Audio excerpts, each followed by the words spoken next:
while others claim he's a demonic symbol of decadence. Depending upon who you talk to, he's either a Satan or a savior.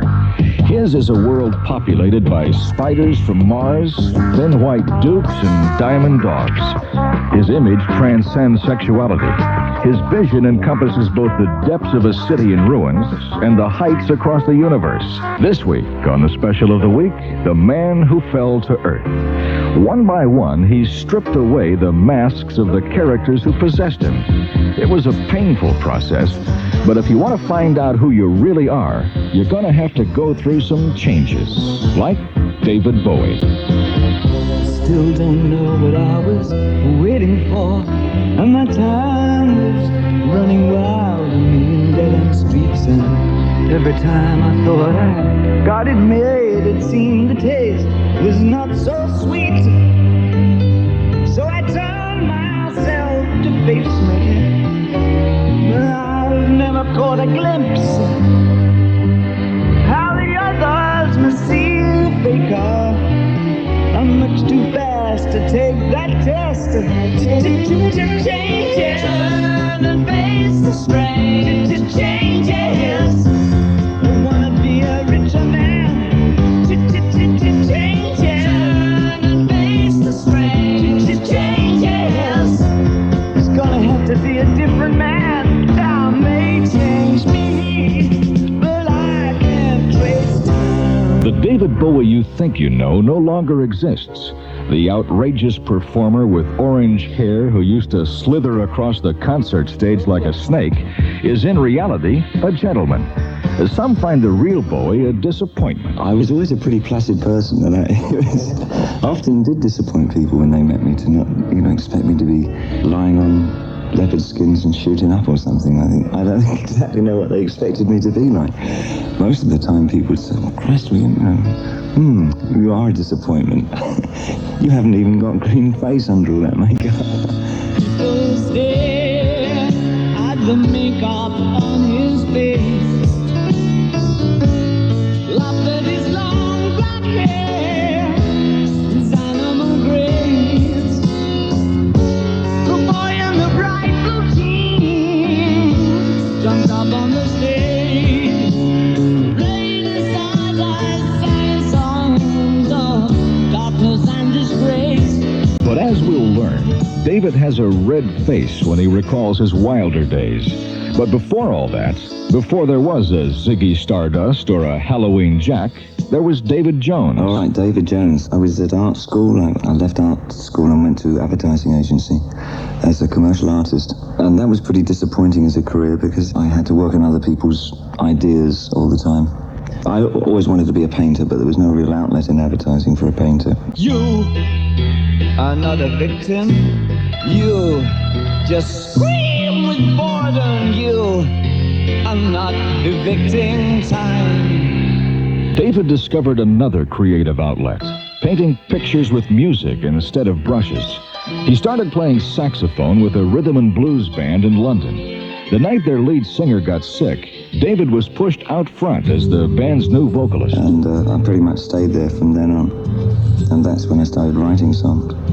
But I wanted to present them in a more theatrical manner because I didn't have faith in myself as a rock singer or rhythm and blues singer. So I thought I'd start developing characters to perform for me, to give me a screen to sort of work on. From the beginning, David wanted to bring the theater into rock and roll. It came so naturally to him, you'd think he was raised in the English music hall tradition. No, not really. My knowledge of theatre was pretty limited. I didn't know how it was going to work at that time. And the breakthrough for me artistically was having the chance to join a mime company. Simultaneously with working in a jazz band and painting and all the other liberal arts, I was very much part of the London Underground at that time. What was called the London Underground. The children of the summer's end gathered in the dampened grass. We played our songs and felt the London sky resting on our hands. It was God's land. It was rugged and naive. It was heaven. David would soon surface from the London Underground, but before he could record his first album, he'd have to solve one problem. Another British singer, whose reputation was rising even faster than his, was also named David Jones. Playing with the monkeys, and people say we monkey around, but we're too busy singing to put anybody down. A band called the Monkeys started, and Davy Jones was becoming known. I thought, I got to do something about that pretty fast. So the name Bowie was pretty arbitrary. It had lots of connotations and cutting edges and knives. Come on, we really got a good thing going. Come on, if you think we're gonna make it, then how do you play? The minute David Jones became David Bowie, he'd taken the first step that would one day end in a nightmare: the creation of new characters in place of himself. While his first two albums were relatively tame, they didn't sell well in America, so his record company shipped him across the Atlantic for a whirlwind promotional tour. It was a hazardous affair, mostly by Greyhound Bus. No expense spared. It was real kit bag stuff. I mean, I had a sort of a knapsack and some very old clothes, and some of my old stage clothes.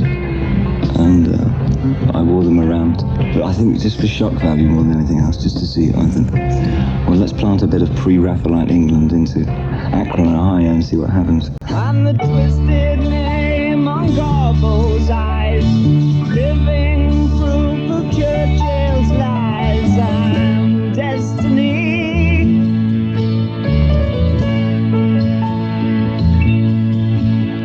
I'm torn between the light and dark, where others see their target, divine symmetry.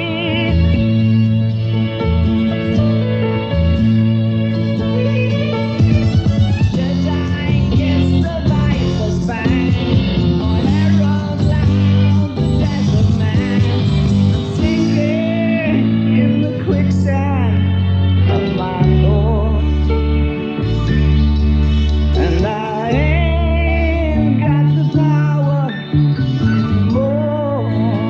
It would take more than wearing outlandish clothes and giving outrageous interviews to make David Bowie a star. He needed what all aspiring artists need: a hit single. He found the inspiration for that first hit the day the first astronaut walked on the moon. He got to thinking, what if an astronaut simply decided not to come back, to keep going through the limitless reaches of space? Apparently, David wasn't the only one asking that question. It was a major hit in England, and much later on again in America, but years afterwards. It's become one of those dear golden oldies now. Ground control to Major Tom. Ground control to Major Tom. Take your protein pills and put your helmet on. Ground control to Major Tom. 7, 6, commencing countdown, engines on. 3, 2, check ignition, and may God's love be with you.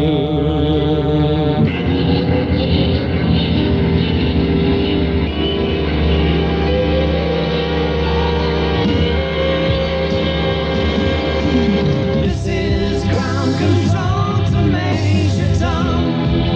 You've really made the grade, and the papers want to know whose shirt you wear. Now it's time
Martians invade America.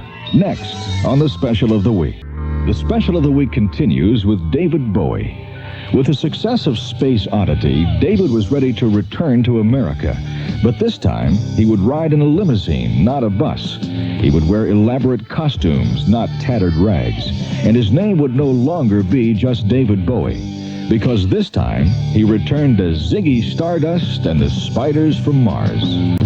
Ziggy played guitar, jamming good, he's weird and gilly, and the Spiders from Mars. He played it left hand, but made it too far. Became the special man, but then we were Ziggy's band. Ziggy was my Martian messiah who twanged the guitar. I think that a lot of my writing is fairly... the early writing was very simplistic, but it was insidious enough in its underrhythms and the textures of the music itself that it created its own momentum. Ziggy did especially. I mean, he created all kinds of images in the minds of the people that listened to him. And I had so many different interpretations of what he was sent back to me, which I feel is half the fulfillment, is seeing what other people think of the characters that I create. There's a starman waiting in the sky. He'd like to come and meet us, but he thinks he'd blow our minds. There's a starman waiting in the sky. He's told us not to blow it, 'cause he knows it's all worthwhile. He told me, let the children use it, let the children use it, let all the children boogie. David Bowie was stepping into character, lots of them. And if the public was confused, so was David. Every time I put out an album, I would adopt the character of that album and try and personify that thing on stage and change the set accordingly. It would become a complete production. And I would take the character through into interviews as well. Unbeknown to most of the interviews, the idea was that I was going to use myself as part of the production, that I didn't want to stop just when I got off the stage. Anytime I was in public, I was whoever it was at the time. Trouble was, not even David could be sure which one of his characters was speaking for him. We had a friend, a talking man, who spoke of many powers he had. Not of the best of men, but ours. We used him, we let him use his powers. We let him fill our needs, now we are strong. Each character had his own point of view, and it was adopting all these different points of views and having to believe in them wholeheartedly for just short periods of time, and then suddenly changing horses completely. That was really turning my head about. It's not that unusual to find fans patterning themselves after their favorite artists. But a new spectacle was happening at David's concerts. The audience was adopting the message, not the medium. It was very odd to see quite a large number of young people following a theatrical character, adopting the stance of a character that didn't exist at all. They developed their own lifestyle to go with the character of Ziggy, which was quite... and I had to follow them. They'd write and tell me all their communications they had with Mars and stuff, and it got quite far out. It got very bizarre. Oh, you pretty things, don't you know you're driving your drivers and drivers insane? Oh, you pretty things, don't you know you're driving your drivers and drivers insane? Let me make it plain, gotta make way for the whole superior. Touring not only made David a celebrity, it also gave him the opportunity to visit a distant, alien world he'd only read about in books, America. He expected to find the America written about by Jack Kerouac, whose book On the Road was a tour guide to the beatnik phenomenon of the 50s. I didn't find the America that I'd read about. I found a different one that I also was intoxicated by. I felt it very magnetic. But it was a different picture to Kerouac's. Well, of course it had to be, because it was at least a decade apart. But it was nonetheless still an adventure for me, of course. And there were parts of New York that still had the aroma of what I felt from the Kerouac books. But I found a whole crop of new people and found out about new underground scenes. Andy Warhol looks a scream, hang him on my wall. Andy Warhol, silver screen, can't tell them apart at all. David took his impressions of America and wove them into a new character to replace Ziggy Stardust. His name, Aladdin Sane. He was an extension of Ziggy on one hand, but on the other hand it was a more subjective thing. Aladdin was my observations of America, the rock and roll America. Here I was on these great tour circuits, not enjoying it very much. And so inevitably my writing sort of reflected that kind of schizophrenia that I was going through, wanting to be up on the stage performing my songs, but on the other hand, not really wanting to be on those planes or those buses at all, with all those strange people. Being basically a fairly quiet person, it was fairly hard to come to terms with. So Aladdin Sane was very much split down the middle.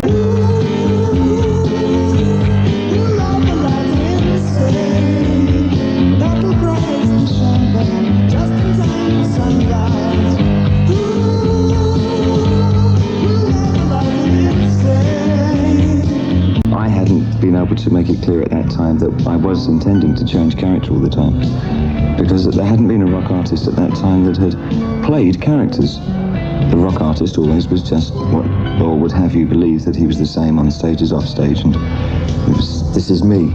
I wanted to revolt against that. I wanted to do exactly the opposite. If anybody wanted to stand up in front of 20,000 people is not the average thought. I mean, it's not what everybody would have themselves do. By trying to be all things to all people, David Bowie was becoming nothing to himself. As he constantly created new characters, the memory of the real Bowie, David Jones, slowly faded into the background. He found himself in the middle ring of a frenzied rock and roll circus, and he knew that unless he acted quickly, he'd never escape. But over just behind the bridge, he lays her down. He frowns, say my life's a funny thing. Am I still too young? He kissed the there and there. She took his ring, took his babies. It took him minutes, took her nowhere. Heaven knows he'd have taken anything. All night, he was the young American. Young American, just a young American. He was the young American. All right, but he was the young American.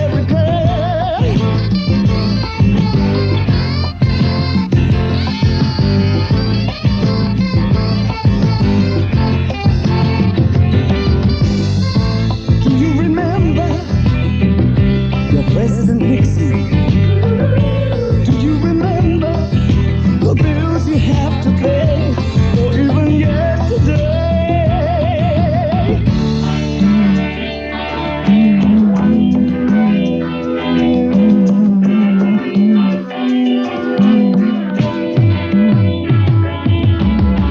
Have you really hung America? Just you and your idle symbols, that's so loud. Leather, everywhere, not a leaf left from the ghetto. Fame and freedom. Next on the Special of the Week. Now back to the Special of the Week with David Bowie. Membership in the international jet set can be hazardous, especially if you're afraid of flying. And as David's career flew higher, his perception of the world grew bleaker. It may have touched bottom with his next character, Halloween Jack. The original idea of Diamond Dogs, of course, was George Orwell's 1984. And in fact, what I had wanted to do was a sort of a musical version of it. And at one time, I had asked permission from Mrs. Orwell, but it wasn't granted.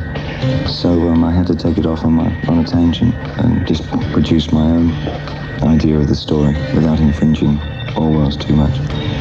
So I never know what's going to happen to any of my things when I start doing them. They just turn out differently to the way I imagined they were going to. Someday they won't let you. Now you must agree. The times they are a-telling and the changing isn't free. You've read it in the tea leaves and the tracks are on TV. Hear the silent show. The lies we hate to know. Diamond Dogs wasn't exactly a light-hearted musical comedy. Instead, it was a terrifying glimpse into a future of chaos and despair. Ironically, David's audience was still living in the fantasy land of Ziggy Stardust. It's supposedly decadent, which I thought ironic, because I was actually the least decadent person that I knew. But Diamond Dogs, that was the most decadent relationship, artist-audience relationship. It's terrible, we're gonna die. I mean, it was all, wow. So Halloween Jack would go on stage, and there was still quite a few Ziggers in the audience, and there was this Puerto Rican guy on stage with funny strides on and big shouldered jackets and short bottoms and skinny ties, desperate eyes.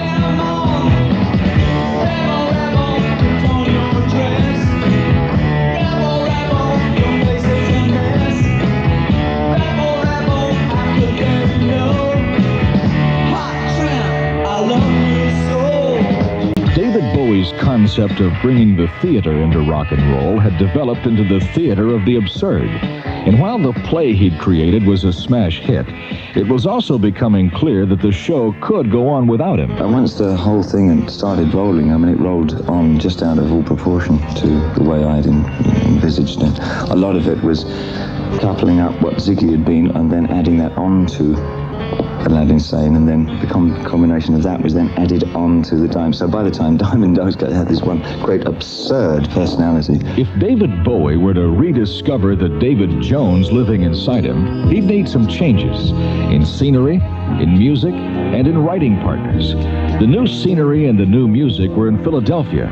The new writing partner was in New York, John Lennon. Words are flowing out like endless rain into a paper cup. They slither wildly as they slip away across the universe. Pools of sorrow, waves of joy are drifting through my open mind, possessing and caressing me.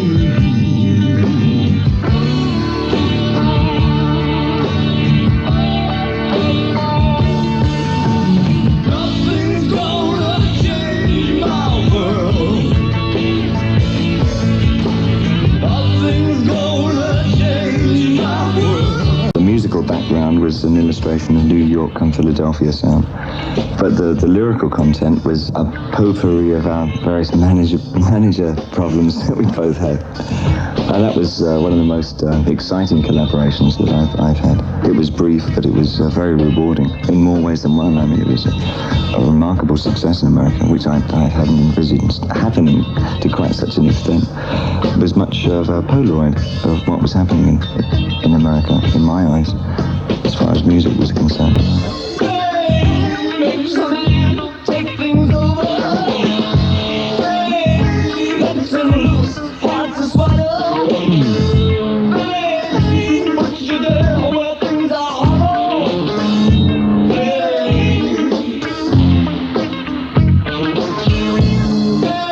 The rain is just the rain. The bunch of chickens you will.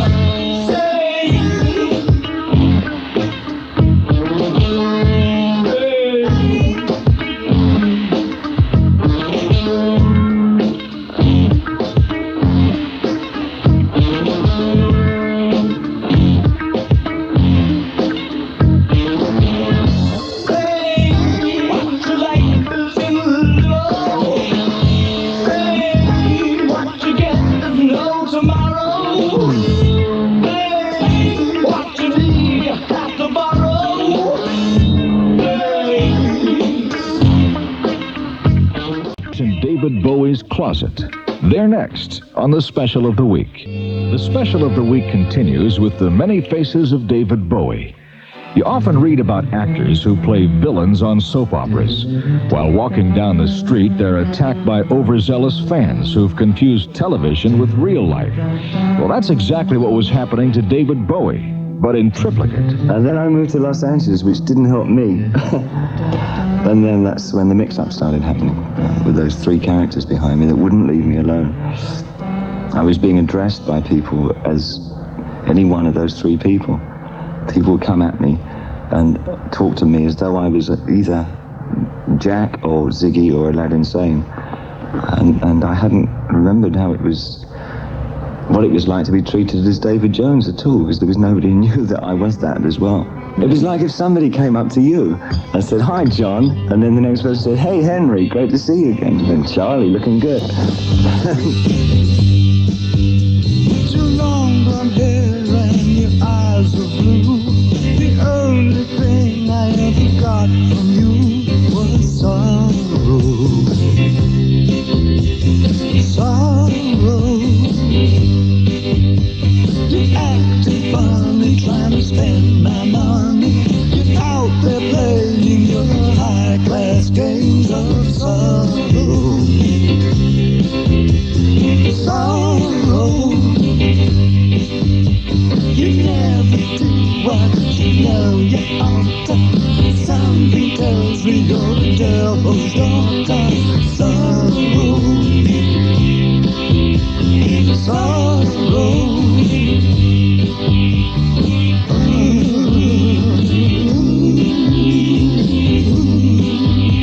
David's reluctant to discuss precisely what drove him to the brink of reality. He simply sums it all up with the name of a particular American city. Los Angeles. I reached my pinnacle of madness in Los Angeles, and that was a breaking point for me. And somebody pulled me out of it, or drew my attention to the state of my particular nation in there, and turned me around and gave me a push and said, "Go home and sort yourself out."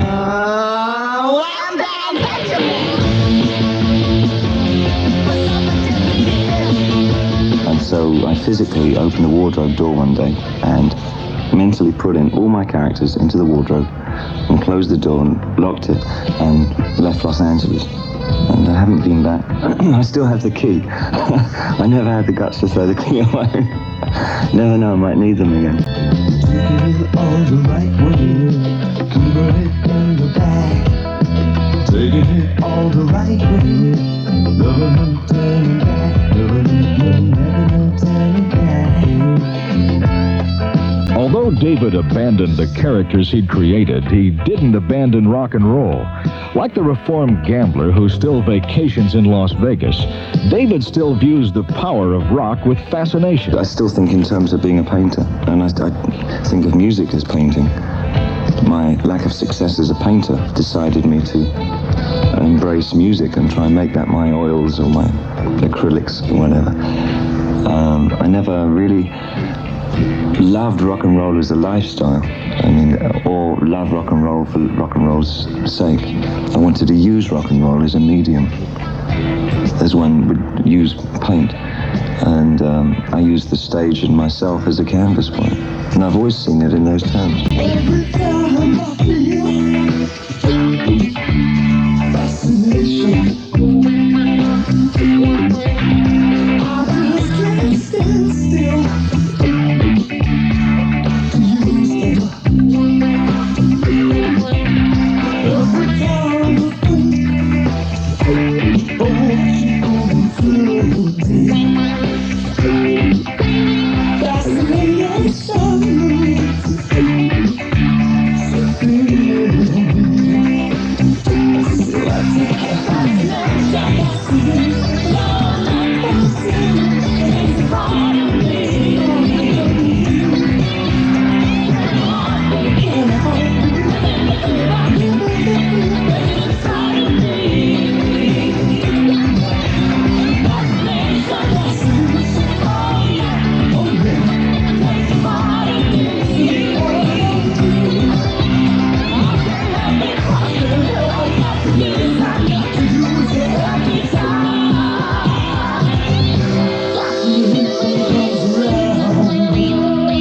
frequent costume changes and elaborate set designs, David's early concerts were an electrifying shock in an era when the only props on stage were the musicians themselves.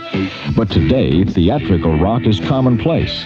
True to form, David's already moved on to the next stage. I'm rather disinterested in the idea of theatre rock to that extent. I've been doing it for a long time now, and I've created quite a few characters, and as I said, I became bored with my writing style. And I'm getting so much enjoyment just with the experiment of creating new ways of writing.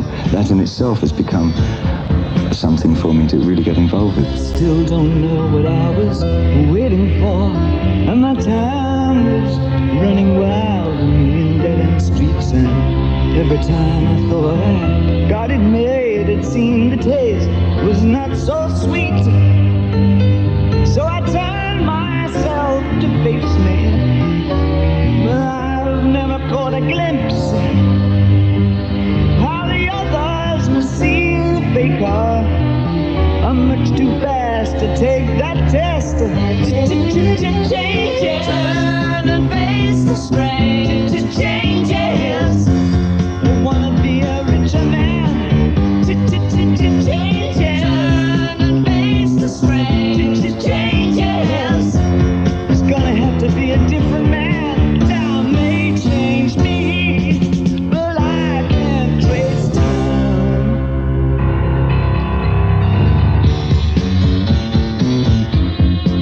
Yeah.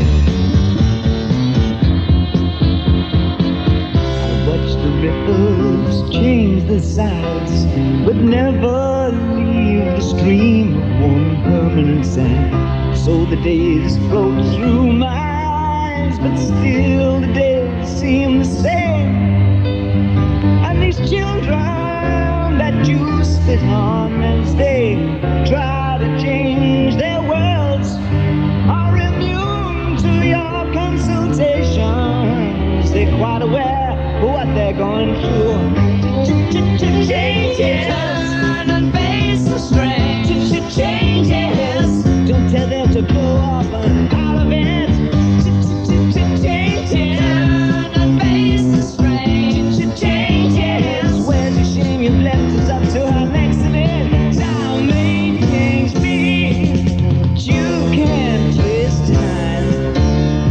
Strange fascination fascinating.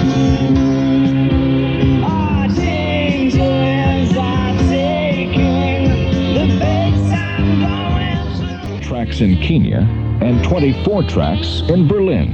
Next on the Special of the Week. We now return to the Special of the Week with David Bowie.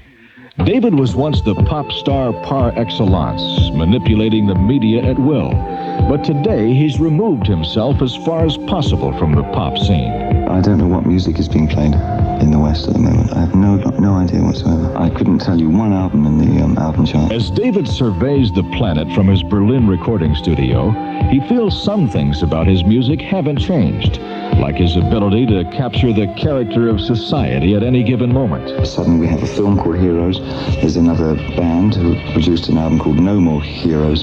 The word heroes has suddenly presented itself at the very time that I have cut myself off from having anything to do with heroes or personalities or characters. I